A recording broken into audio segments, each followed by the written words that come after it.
Day 11. While she stood looking eagerly at the strange and beautiful sights, she noticed coming toward her a group of the queerest people she had ever seen.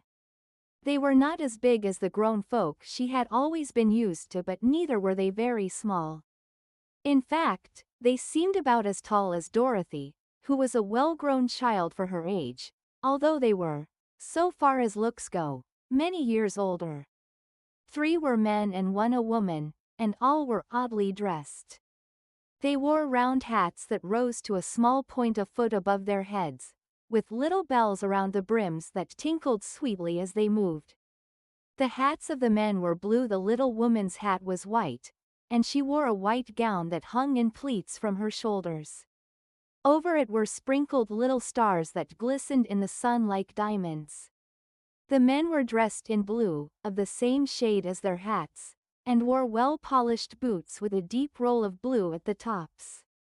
The men, Dorothy thought, were about as old as Uncle Henry, for 2 of them had beards. But the little woman was doubtless much older. Her face was covered with wrinkles, her hair was nearly white, and she walked rather stiffly. When these people drew near the house where Dorothy was standing in the doorway, they paused and whispered among themselves, as if afraid to come farther.